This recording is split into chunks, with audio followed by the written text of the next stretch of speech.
Dan dalam rangka menyongsong siaga ini, kami sudah menyiapkan beberapa hal. Yang pertama, kita menyiapkan 16 posko yang siaga 24 jam, yang berada di bagian Jawa bagian timur dan Bali. Dari Madiun sampai ke Bali, ada 16 posko, satu di kantor induk kami di Waru, sedangkan 15 posko lainnya tersebar di ULTG, unit-unit kami. Ya.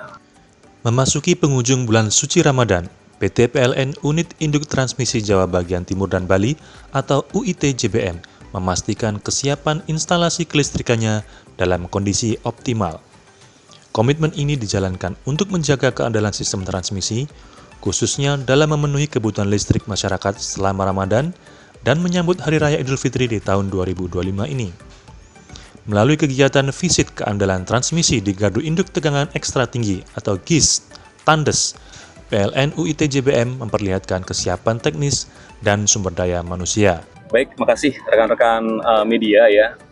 Secara umum kami merupakan bagian PT PLN Persero dan merupakan juga unsur dari PLN Group Jatim Bali ya, yang merupakan kami unit induk transmisi Jawa bagian timur dan Bali yang bertugas untuk menjaga kehandalan peralatan ya, penyaluran tegangan tinggi ya, sebelum disalurkan ke konsumen oleh teman-teman unit distribusi, baik di Jawa Timur maupun di Bali. Periode siaga sudah ditetapkan dari tanggal 17 Maret kemarin sampai dengan 11 April nanti. Dan dalam rangka menyongsong siaga ini, kami sudah menyiapkan beberapa hal. Yang pertama, kita menyiapkan 16 posko yang siaga 24 jam, yang berada di bagian Jawa bagian timur dan Bali. Dari Madiun sampai ke Bali, ada 16 posko, satu di kantor induk kami di Waru, sedangkan 15 posko lainnya tersebar di ULTG, unit-unit kami. Ya. Lalu dari sisi personel, kami menyiapkan kurang lebih 1.500 personel ya, yang akan siaga di setiap gardu induk seperti ini di GI Tandes ya, yang merupakan objek vital nasional, lalu di SUTT dan SUTEP. Kemudian juga kami menyiapkan peralatan-peralatan pendukung ya, serta lebih intensif melakukan preventive maintenance ya. Tujuannya adalah selama periode siaga ini kami ingin kehandalan penyaluran tenaga listrik tetap terjaga ya. Itu kurang lebihnya ya. Kami juga mohon dukungan masyarakat ya. Masyarakat juga tetap menjadi faktor yang kami butuhkan dukungannya, terutama karena kami di sini bisa Bapak lihat yang kami jaga adalah saluran udara terbuka ya, saluran udara tegangan tinggi terbuka, di mana rawan gangguan ya, rawan gangguan. Tapi memang kami berusaha untuk gangguan itu jangan terjadi. Contohnya kalau dari masyarakat, kami himbau supaya masyarakat membantu kami juga tidak melakukan kegiatan-kegiatan berbahaya di sekitar saluran udara tegangan tinggi atau saluran udara tegangan ekstra tinggi. Contohnya menerbangkan layang-layang, menerbangkan balon udara ya. Selama ini sudah terjalin dengan baik. Harapan kami di periode siaga ini juga tetap berjalan dengan baik. Ya, demikian, makasih. Pak, ya. PLN mencatat kebutuhan listrik saat Lebaran itu kan pasti meningkat ya. Itu peningkatannya berapa persen itu? Kalau secara umum, secara lebaran, kalau posisi Lebaran atau Idul Fitri sebenarnya menurun, Pak. Menurun karena periode liburan kan tidak banyak kegiatan ya, dari sisi mungkin pabrik, dari sisi yang banyak adalah kegiatan rumah tangga ya. Tapi bukan berarti tidak ada tantangan di situ ya. Kalau secara teknis, kalau beban menurun, secara teknis tuh tegangan juga menjadi hal yang harus kita atur gitu ya. Makanya dari situ kita melihat pengaturan juga dengan teman-teman unit pengatur beban ya, yang membantu kami itu juga merupakan satu tantangan tersendiri ya.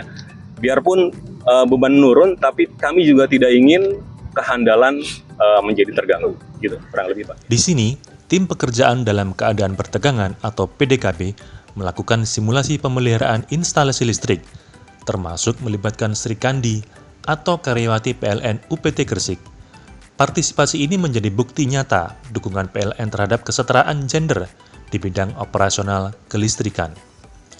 Keikutsertaan karyawati di dalam PDKB tidak hanya sekedar simbolis, mereka menunjukkan kompetensi setara dalam menjaga keandalan sistem transmisi, terutama di momen krusial seperti Ramadan dan Idul Fitri. Ya, selamat siang.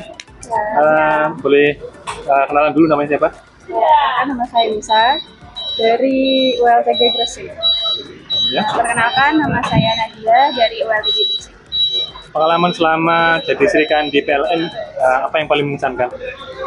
Kalau bagi saya waktu itu ya manja tower, jadi waktu itu butuh buat kompetensi penggantian aksesoris di tower SUTT di GSW penggantian damper. Itu sampai di atas, paling atasnya tower 150 kafe. Berapa tingginya paling tinggi yang pernah Paling dipanjat? sekitar 25 meter ya. Yang tower. Iya, ya, sekitar segitu. 25 meter. Daerah yang paling bikin pengalaman ngeri apa? Rasanya gimana sih kalau sudah di atas itu? Towernya kayak miring gitu loh, Pak. Oh, mir gitu Iya, ya? towernya kayak goyang. Oh, Jadi goyang. karena nggak kebiasaan di ketinggian ya, jadi mungkin itu yang bikin takut. Tapi selalu ada pendamping ya? Selalu ada, Oh. selalu, keselamatan juga safety nomor 1. Sudah berapa lama jadi serikan di PLN? Saya sudah hampir 4 tahun ini. 4 tahun ini. Yang paling tinggi tegangannya dalam keadaan pertegangan? Kalau kami pemeliharaannya kan dalam kondisi tidak bertegangan ya, Pak. Oh gitu. Nah, untuk tegangannya yang ada di ULTG Gresik itu mulai dari 70 sampai 150 kV. Jadi kalau serikan di ini bukan PDKP ya? Bukan. Oh, oke. Terus ini bekerja di antara para pria, ini kesannya gimana? Sedangkan Mbak Yohan ini kan jadi Sri Kandi ya di PLN ini. Mungkin ada pengalamannya apa kesan-kesan khusus? Untuk pengalamannya sih seru-seru aja ya Pak, karena kita dengan teman-teman yang cowok, kadang kita jadi tahu oh ternyata pekerjaannya itu kayak kita juga bisa untuk mengikuti pekerjaannya mereka. Jadi kayak ada rasa kayak oh saya juga bisa seperti cowok. Berarti kalau di rumah mati lampu bisa bener sendiri ya, nggak perlu? Bisa pakai tangga sendiri, ganti sendiri. Oke. Kan berarti istilahnya PLN ini ada kesetaraan gender gitu ya? Iya. Jadi artinya menurut Mbak sendiri gimana kalau seperti itu? Menurut kami sih hal itu bagus ya, mengingat menyetarakan hak antara perempuan dan laki-laki. Walaupun memang nggak 100% mungkin bisa sama, tapi perempuan juga dilibatkan dalam banyak hal. Dan sekarang juga seperti tadi, dilihat kita juga dilibatkan dalam manjat tower. Jadi memperlihatkan bahwa semuanya itu bisa melakukan hal itu. Terima kasih. Iya. Untuk mengamankan periode siaga Ramadan dan Idul Fitri 2025 yang berlaku sejak 17 Maret hingga 11 April, PLN UIT JBM menyiagakan 16 posko di seluruh Jawa Timur dan Bali. Posko ini didukung personel terlatih dan peralatan khusus, siap beroperasi 24 jam dengan menerapkan prosedur ketat. Total sebanyak 782 personel pemeliharaan, 84 personel PDKB, dan 596 line walker disiagakan untuk memantau jaringan transmisi. Dukungan peralatan seperti kendaraan quick response, mobil trafo, truk crane, hingga peralatan darurat juga disiapkan guna memastikan respon cepat terhadap gangguan. Setiap hari tim lapangan akan berpatroli ke titik-titik rawan untuk memastikan tidak ada gangguan yang mengganggu pasokan listrik. Kesiapan ini menjadi kunci agar masyarakat tetap nyaman beribadah dan bersilaturahmi tanpa khawatir pemadaman. Di Tandus ini kami punya fasilitas untuk simulator, ya, simulator transmisi. Kalau ini memang lebih pendek daripada transmisi seharusnya. Ya. Ini merupakan saluran udara transmisi tegangan tinggi tower ya, SUTT 150 kV yang kami buat simulatornya. Tujuannya adalah di sini kami melakukan kegiatan training untuk rekan-rekan kami ya. Kalau Bapak-Bapak lihat di real kondisi sebenarnya, ini adalah pekerjaan yang dilakukan dalam kondisi bertegangan. Ya. Jadi mereka melakukan latihan untuk nanti di tower yang misalnya di atas sana, mereka lakukan dalam kondisi lifeline, ya, tanpa padam. Ya. Jadi kami punya tim khusus yang namanya tim pemeliharaan dalam keadaan bertegangan. Ya. Mereka bertugas supaya melakukan perbaikan dalam kondisi tower itu tetap bertegangan atau hidup. Ya. Jadi penyaluran daya listriknya ke konsumen tidak padam. Ini merupakan hal yang diusahakan, yang kami lakukan untuk masyarakat ya dari PLN Persero, khususnya di penyaluran atau di transmisi, sehingga pada saat dilakukan pemeliharaan tidak menyebabkan padam konsumen. Ya. Ini timnya salah satunya adalah tim dari UPT Gresik, unit di bawah unit induk transmisi Jawa bagian Timur dan Bali. Demikian Bapak sekalian. Artinya saat mudik dan lebaran nanti tidak akan padam ya Pak? Diharapkan ya, kami bisa melokalisir, kami coba lokalisir mana yang pekerjaan-pekerjaan yang bisa dilakukan tanpa padam ya. Tentunya akan kami usahakan kami lakukan tanpa padam. Tapi jika memang pekerjaan itu menuntut padam, ya, kami lakukan dengan pemadaman, tapi tentunya juga dari pemadaman itu kita tetap usahakan tidak ada pemadaman konsumen, karena kita membuat redundansi, ya. Jadi kalau padam di satu sisi, sebelahnya Mbak Sisa menanggung beban yang disalurkan, gitu. Demikian. Ya, ujung-ujungnya tetap tidak ada pemadaman di sisi konsumen. Terima kasih. Ya. Bagi PLN, keandalan listrik bukan hanya urusan teknis, tetapi juga bentuk tanggung jawab sosial. Dengan sistem siaga terpadu, diharapkan pasokan listrik tetap lancar saat puncak penggunaan, seperti saat berbuka puasa, salat tarawih, hingga momen kebersamaan Idul Fitri. PLN UIT JBM mengimbau masyarakat melaporkan gangguan melalui saluran resmi PLN Mobile atau hubungi 123. Mari jadikan Ramadan dan Idul Fitri tahun ini momen yang terang, hangat, dan penuh kebahagiaan. Dari kami di suarajatim.com dan Kabarnet TV, selamat menunaikan ibadah Ramadan. Sampai jumpa dalam berita berikutnya.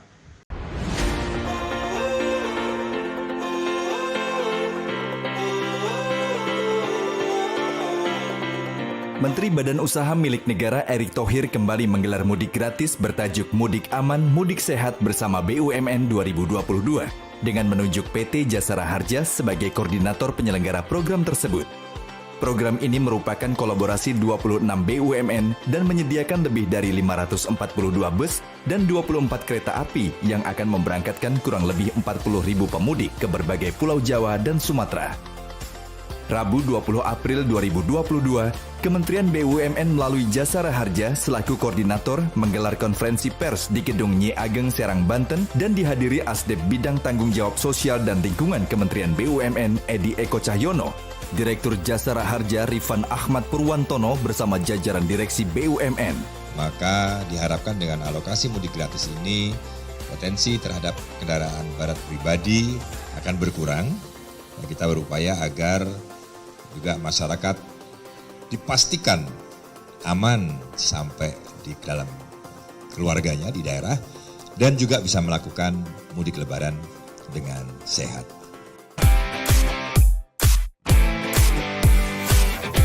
Sepekan setelah pelaksanaan konferensi pers, Menteri BUMN Erick Thohir melepas keberangkatan perdana Mudik Aman, Mudik Sehat bersama BUMN 2022 di Stadion Gelora Bung Karno, Senayan, Jakarta.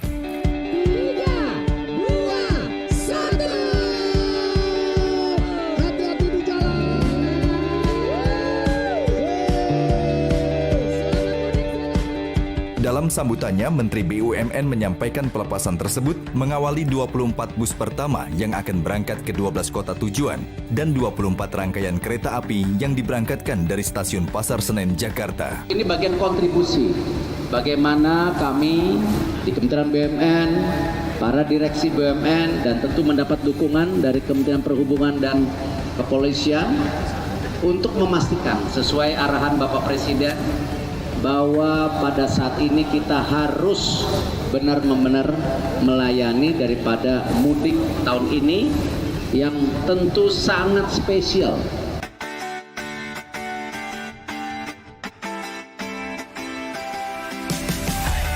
Pemberian fasilitas mudik gratis kepada masyarakat merupakan wujud pelayanan dari pemerintah. Hal ini selaras dengan arahan Presiden Joko Widodo untuk mengamankan penyelenggaraan mudik dengan mengutamakan pelayanan kepada masyarakat. Dalam pelepasan mudik gratis, terlihat dari para pemudik bersiap untuk keberangkatan menuju kampung halaman di berbagai daerah. Para pemudik pun menyampaikan kesan terhadap program Mudik Aman, Mudik Sehat bersama BUMN 2022. Mudik gratis yang nyaman, pokoknya nyaman deh gitu. Sampai tujuan pun petugas tempat menyambut kita dengan baik gitu. Benar-benar. Yang pastinya kan gratis Mbak. Yang kedua fasilitasnya, bisnya oke-oke deh. Yang ketiga itu dapat bingkisan. Terima kasih banyak sama ini udah membantu kami yang karena nggak usah antri-antri di terminal, mesti keluar uang. Jadi uang yang kita keluarkan untuk biaya transportasi mudik bisa kita kasih ke saudara di kampung atau orang tua. Matur nuwun sangat, kula saged mudik gratis tahun ini. Bisa kumpul keluarga tahun ini. Makasih.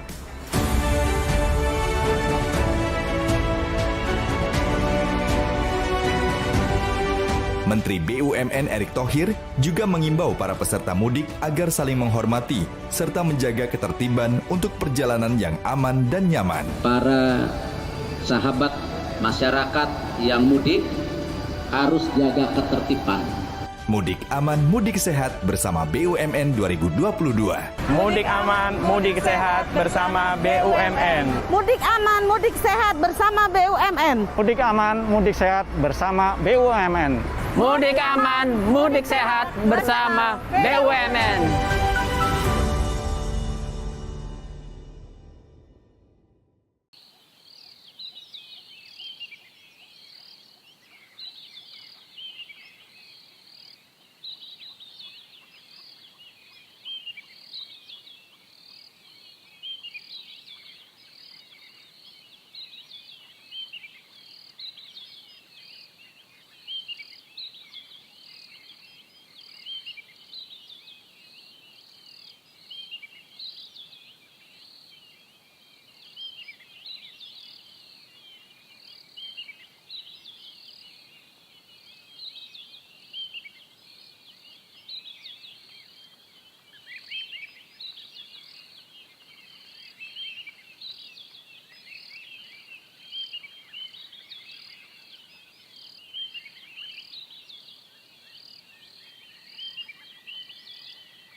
lebih banyak ke silaturahim, ke beberapa, sudah diawali silaturahim ke beberapa tokoh masyarakat. Kita tahu bahwasanya LD itu kan, tadi saya sampaikan, lahirnya itu kan Buri, Muhammadiyah 1912, NU 1926, LD 1972 setelah kemerdekaan. Artinya Muhammadiyah dan NU sebagai saudara tua kita, ya kita sering silaturahim ke sana kemari seperti itu. Lembaga Dakwah Islam Indonesia Jawa Timur bersiap menggelar Musyawarah Wilayah atau Muswil 2025 pada Agustus mendatang.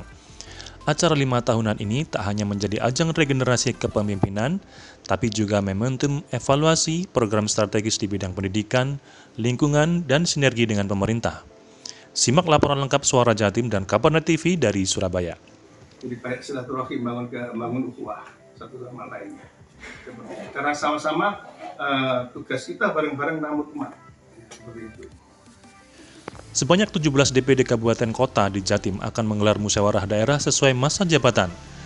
Meski hingga kini belum ada calon ketua yang secara terbuka mengajukan diri, Kiai Haji Muhammad Amroji Konawi, Ketua DPW LDI Jatim, yang akan segera purna tugas menegaskan pentingnya regenerasi. Jadi berbagi dengan kita telah menginstruksikan ke DPD Kabupaten Kota, termasuk bagaimana dengan anak yatim duafa, bahkan bagi takjil beberapa tempat nggak sama satu sama lainnya. Nah, kalau tadi di mana di Gresik itu membagi dengan anak yatim juga yang bertumbuhan di sana, maka saya yakin air itu akan masuk ke laut juga enak, juga bagus, sehingga tidak menjadi sebuah pemandangan yang jorok di lingkungan, terus kemudian menimbulkan banjir di sekitarnya. Itu yang pertama terkait dengan masalah lingkungan kebersihan itu.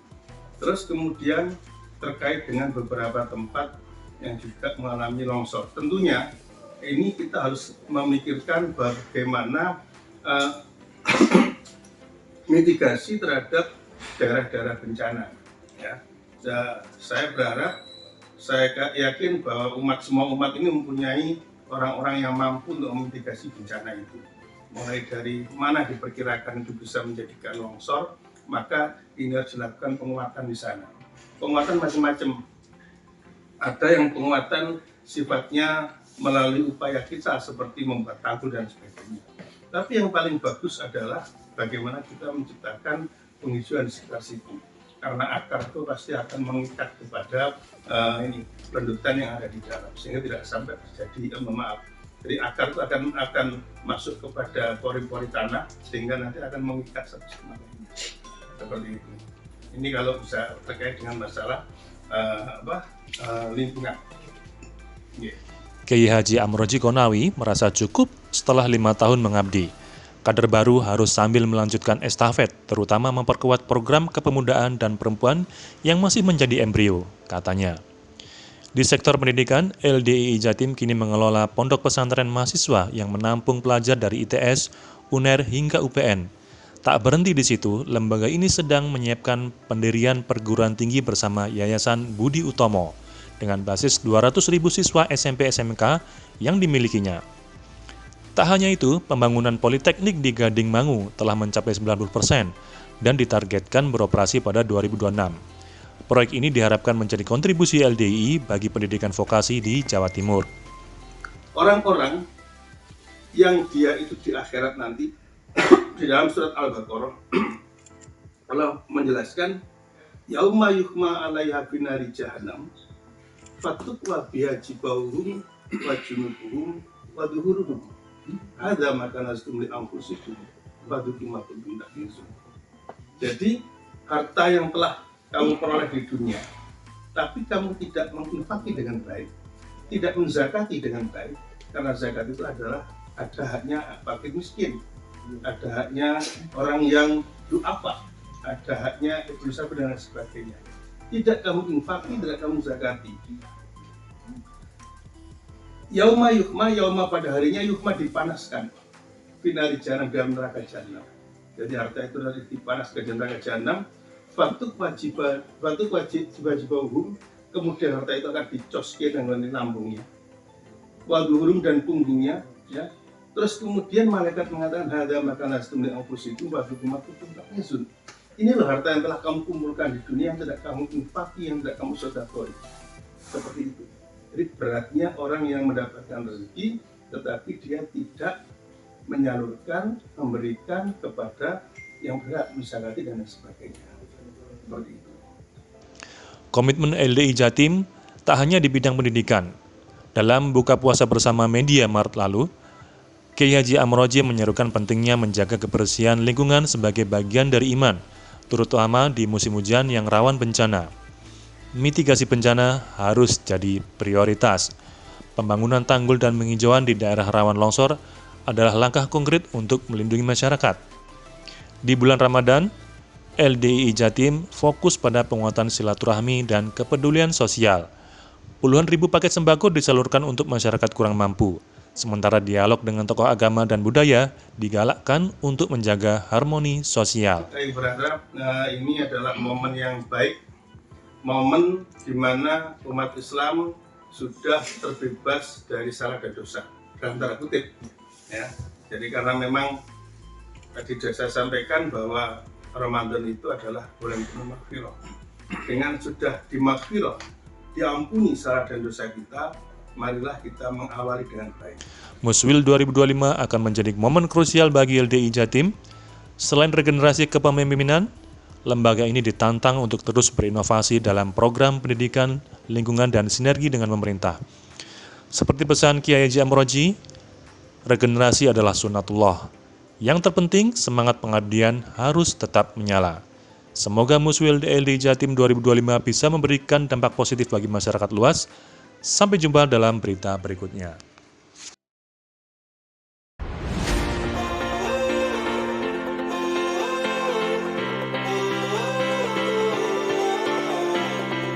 Menteri Badan Usaha Milik Negara Erick Thohir kembali menggelar mudik gratis bertajuk Mudik Aman, Mudik Sehat bersama BUMN 2022 dengan menunjuk PT Jasara Harja sebagai koordinator penyelenggara program tersebut.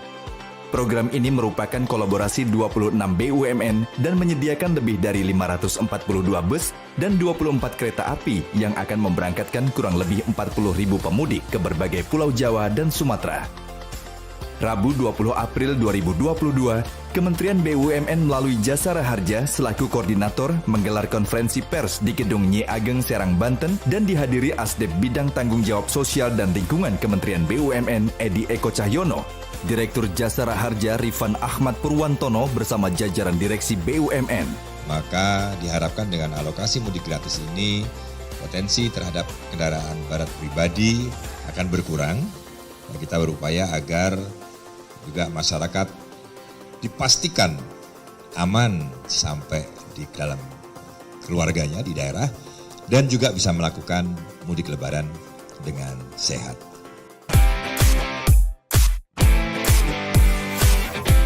Sepekan setelah pelaksanaan konferensi pers, Menteri BUMN